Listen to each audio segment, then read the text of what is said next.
Hi, my name is Sean Taylor. I am the CEO of Up to Par Management, and I am here with our good friend Mike Rogers, who is our general manager at Snowshoe Mountain Resort and runs Raven Golf Club, which is an unbelievable property. It's one of our premier properties that we have within our portfolio of golf courses and clubs.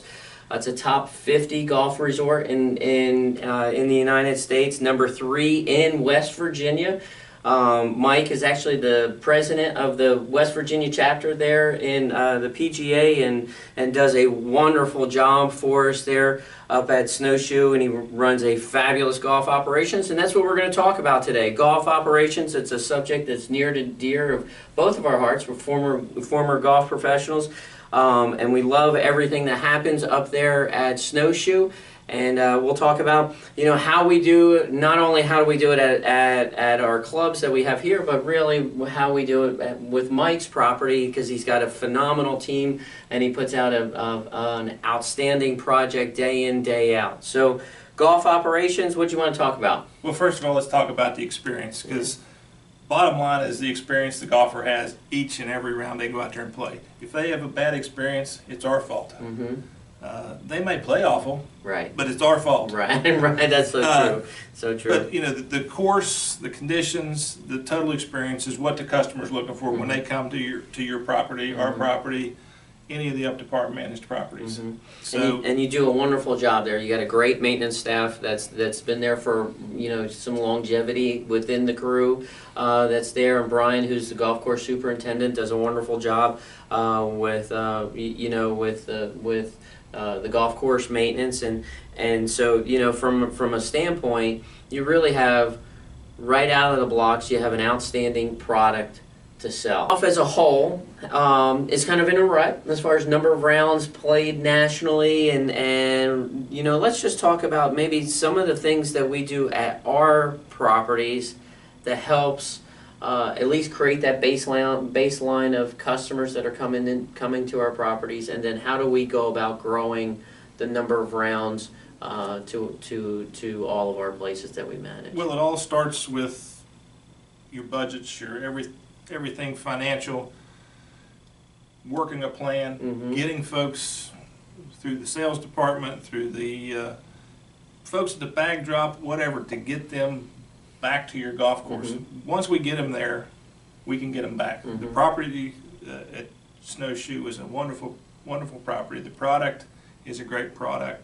The views, everything we have, but it's the planning the work of your financial budget, your rounds budget, your work schedule, everything along those lines that you plan in the off season to make this work is where it's at. The nuts and bolts is that. So with you at Snowshoe, and we do this at every place, but you have what we have a strategic plan, and in that strategic plan, you obviously you put your purpose and you put your vision of where you want it to be, and you put your differentiators within what differentiates Snowshoe versus the competitive set that you go in, day out, where you compete against groups. And then you also have really 3 goals for your property. You have an operational excellence goal, you have a marketing that works goal, meaning revenue, how much revenue is going to be coming through, how many rounds are going to be coming through that particular property. And then the final part of it, which is really kind of the linchpin of it, because it all starts with it starts with people. You have an ambitious goal to be best places to work in West Virginia.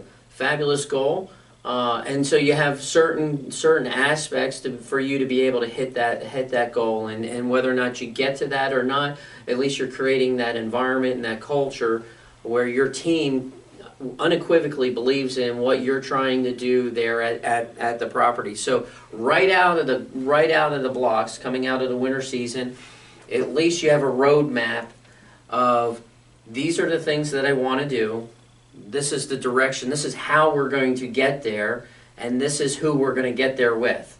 And so when you look at the plan that you've put together for the 2019 season, this upcoming season, is you created a financial plan. and then to back those numbers, you have programs and processes to be able to for you to hit those particular numbers. And you worked real hard all winter as far as driving some of your group business. You have a rounds plan, and as well as you have a work schedule plan, like what's my staffing levels going to look like, and one of the benefits of all of our properties and what we really believe in, we believe in sales and we believe in marketing. We have a fabulous marketing department.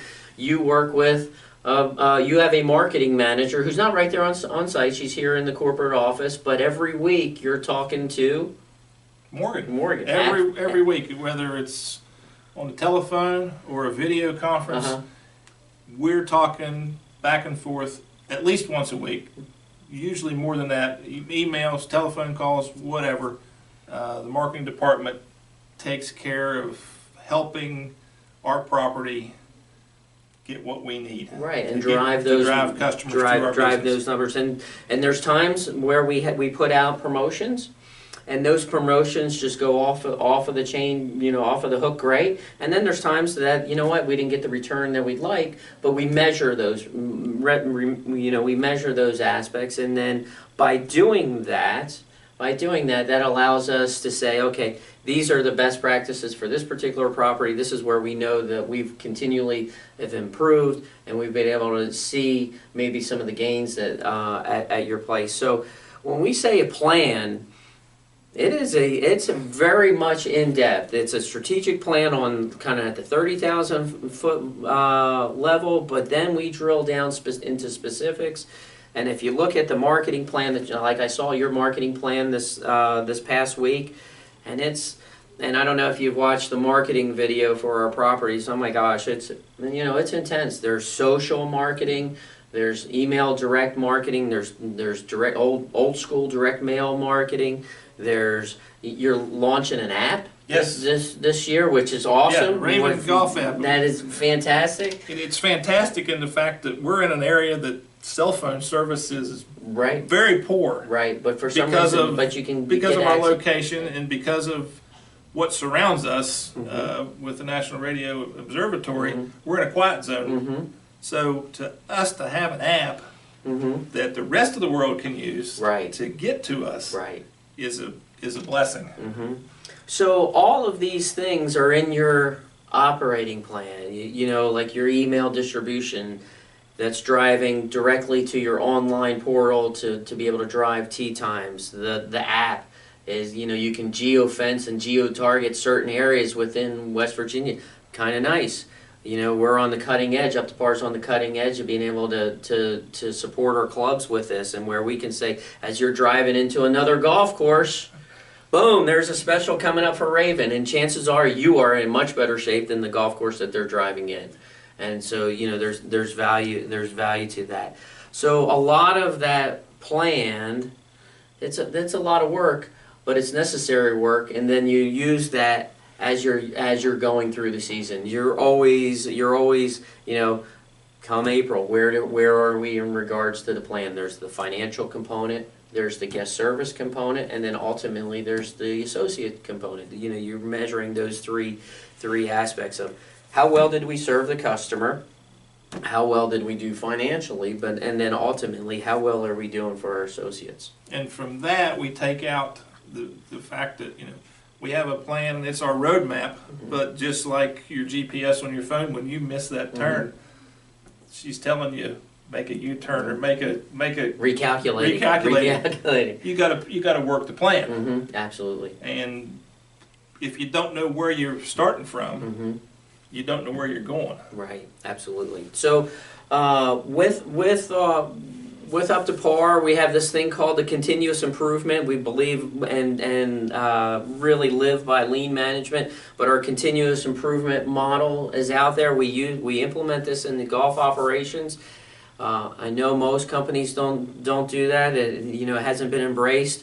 In our space, I would say, in golf management and hospitality management, we've seen this more in manufacturing and other maybe financial services that are out there, but this continuous improvement model is really to determine, really look through the lens of the customer, look through the lens of the people who are playing golf. You know, what are they experiencing? What's the drive up look like to the club? What's the moment of truth? How are they, you know, how are they interacting with our staff? Are we putting our staff in the best possible way for them to be able to deliver on the service that we promised that we were going to give them?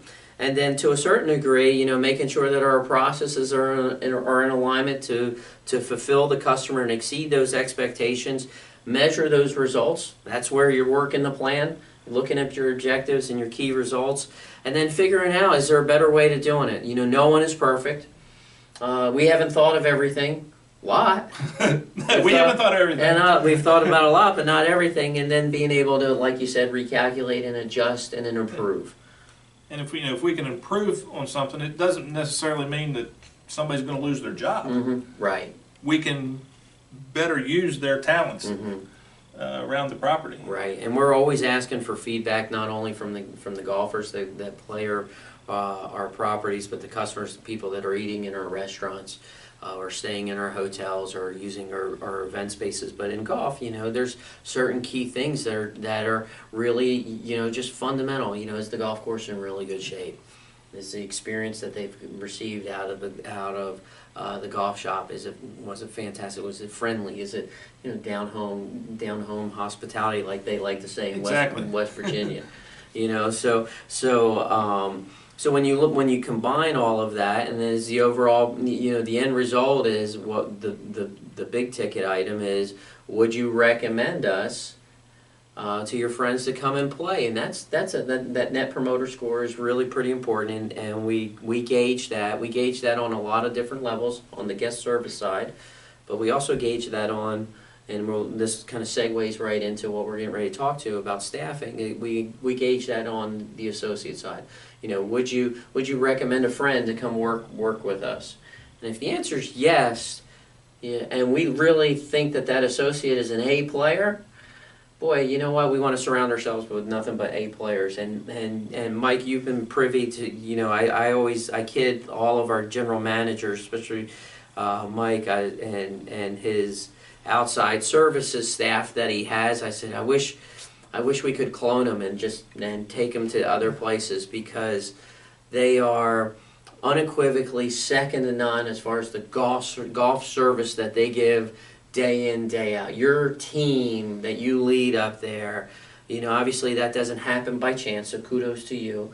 Your team that he leads up there is just so service driven. And you can see that's the type of individuals that they like. When they give good service, and when someone comes off the golf course and they say, you know, this was great, what a great, I mean, they light up, you know, and that's the type of individuals that you're hiring up there.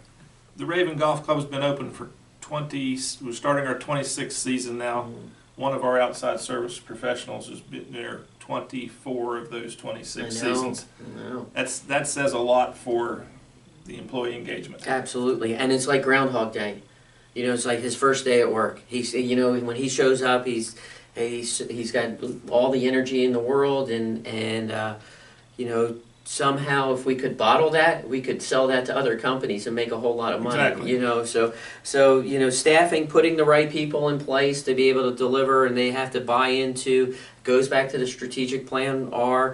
You know, our purpose as a company is to positively impact others, and Mike has done a wonderful job in really hiring to that. You know, you look at the service staff that he has surrounded himself with, you know, they truly believe that, and that is a differentiator. That's a differentiator on the golf ops, as well as the food and beverage that he puts out each and every day. But, you know, whether it's the golf maintenance guys, the crew that you have down, the team that's down there at every day, you know, they when you tell them, hey, this is where we are as far as our service scores, or you know, the guest experience, and when the golf course rates up there in the 99th percentile, you can tell they're proud. They're proud of what they do, and your golf maintenance crew, they haven't turned. No. They haven't turned. They've been there for, I mean, Dennis. How long has Dennis been there? Dennis has been there 12 years. Yeah, Ronnie's been there 20-some years. 20-some years. I mean, Yeah. and we have a good mix of young and old. We have some new folks, from some folks that have retired or have taken different jobs at Snowshoe just because they wanted to expand their horizons. Right, exactly. But the core of people that we have been there year after year after year. And we have, we had a position open at the outside guest services, had 16 applicants. Wow, that's good. For what most people would call the bag drop person. Right. A lot of times those are hard to find. They certainly are. And I've got a list of people wanting to come to work for us. And that's good. That's part of the culture that you've established that we've really tried to push here at Up to Par and at all of the different properties. Golf is such an integral part of the property's performance because it is very profitable. It can be very profitable for a property, the financial performance of it. But in the end, as you're kind of picking up throughout this whole part of this aspect of golf operations, we're really not drilling down into specific programs. You know, if you're going to do buy 3 get 4 or anything like that, that's up to you to decide on your creativity standpoint.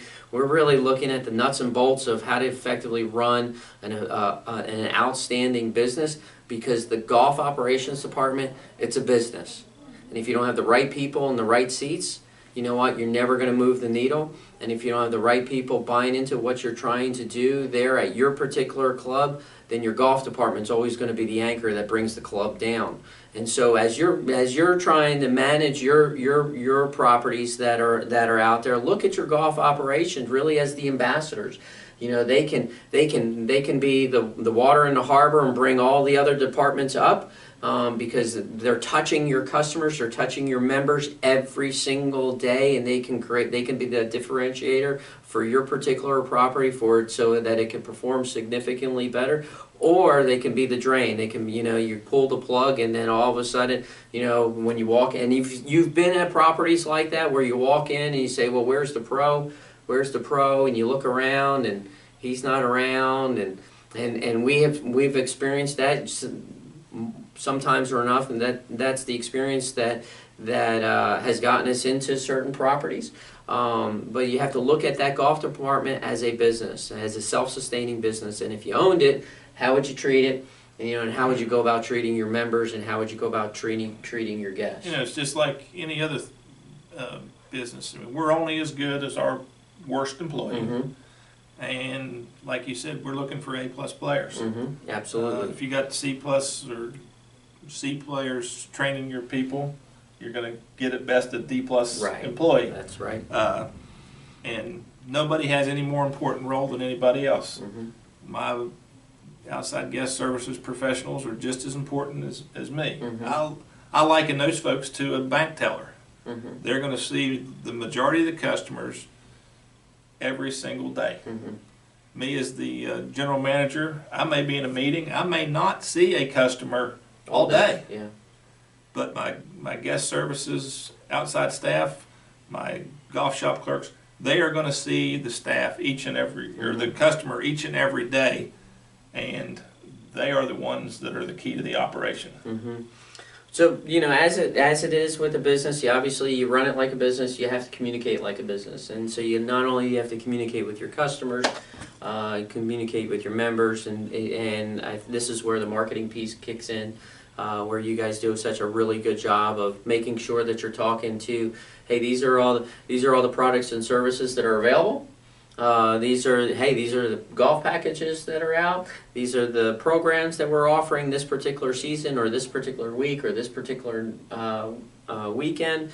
And then, but in the nutshell, is not only communicating with the customers and your membership base, but it's also communicating with your staff, golf maintenance, so that your department is like a well-oiled machine. Right. You can advertise and communicate with the customer all you want to, but if your staff doesn't know what's going on with that event or that promotion, or you haven't communicated with the grounds maintenance staff and half their staff's off that day that we've got a tournament, right? You look like you don't know what you're doing because you don't. That's right. That's right. So we kind of talked about a lot of different aspects, and we really try to zero in on golf as a business. And it's a fun business. If you're in it and you like it, you gotta like golf, and the second part is you gotta like people, because we're in a people business. But the big thing is, kind of in summary of everything that we discussed, is first and foremost, it is a people business. So you got to get the right people on your team to be able to embrace the golf operations and make it profitable for your particular club. And then the second part that we really find that's incredibly valuable is getting everybody on the same page, and that's why we have a one-page strategic plan. Hence, we're all on the same page. Pretty good. Yeah. So we have a strategic plan, and in that plan, it defines our purpose as a club or as a company, but also puts in those key goals for us. And those three big key goals for us is, one is operational excellence. That's all about the guest. That's all about the member. What is the experience that they're receiving on a day-to-day basis, and the second part is the financial part, is making marketing work. How well are we performing for the club financially? If we were to take golf and kind of put it on its own 2 feet, can it stand on its own 2 feet? If it can't stand on its own 2 feet, then we really need to look at it and say, where's the greatest opportunity for us to improve on the revenue side, and is there any opportunities on the expense side? But for us, we really try to zero in on that revenue side to see if we can put another 1,000 rounds or 1,500 rounds or 2,000 rounds through that, because that really helps in the end. Because in the end, you can only cut so much right on the expense side. It takes X amount of dollars, whether you have one golfer or 20,000 to run a golf course. Absolutely. Relatively speaking. Right. So on that revenue side, you use your marketing department. You use your marketing department, your sales department, and then the last piece is be the best places to work. And if you treat your associates, we call them associates, you treat your associates really well, then they're going to treat your customers really well. And so that's all part of it. So we develop this plan, we use the plan, we work the plan, we execute off the plan, we adjust as we're going throughout the year. If you're in a plane and you're at 30,000 feet and it's kind of a little bit bumpy, you know what? Maybe 28,000, there's some smooth air. So you come down to 28,000, you cruise right along, and you get to your destination, and you haven't made anybody mad because it's a whole lot smoother at 28,000 feet than it was at 30,000 feet. And then we communicate. We really communicate not only internally but also externally through all of our guests and also our owners and our boards of directors. Absolutely, because that's who contracts us as a company. So hope you picked up some really good nuggets out there. My name is Sean Taylor. This is Mike Rogers, and we've been talking about golf operations and really what Up to Par can do for you and your club. And we'll see you around the club.